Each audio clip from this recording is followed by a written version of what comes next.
సొంటేం కోడి కూర ఉడకడం కొంచెం లేట్ అవుతుంది కాబట్టి ముందుగా మనం కుక్కర్లో వేసుకుందాం.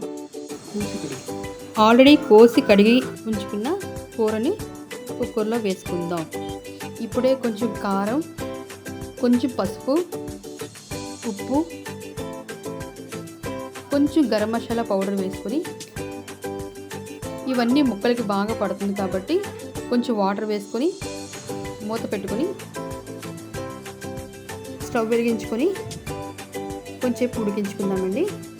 సొంటేం కోడి కూర కోసం కావలసిన ఇంగ్రీడియంట్స్ అండి: పచ్చిమిర్చి, ఉల్లిపాయలు, అల్లం వెల్లుల్లి మసాలా పేస్ట్, కారం, సాల్ట్, ఆయిల్, కొత్తిమీర. ముందుగా స్టవ్ వెలిగించుకొని కూరకు కావలసినంత ఆయిల్ వేసుకుందామండి. ఆయిల్ బాగా మరిగిన తర్వాత కొంచెం పచ్చిమిర్చి వేసుకుందాం, ఉల్లిపాయ ముక్కలు వేసుకుందాం.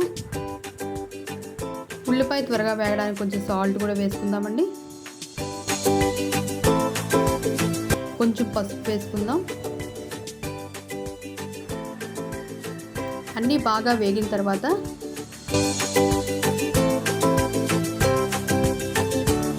మనం ముందుగా రెడీ చేసి పెట్టుకున్న అల్లం వెల్లుల్లి ఉల్లి మసాలా పేస్ట్ అనేది వేసుకుందామండి. ఒకసారి బాగా కలుపుకొని వేగనిచ్చి బాగా వేగిన తర్వాత కొంచెం కారం కూడా వేసుకుందాం.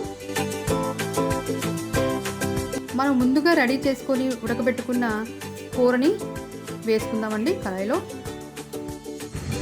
అంతా దగ్గరికి అయిపోయినంత వరకు ఉందామండి. కూర అయితే రెడీ అయిపోయిందండి. కొంచెం కొత్తిమీర వేసుకొని ముగిద్దాం. సొంటేం కోడి కూర మీకోసం.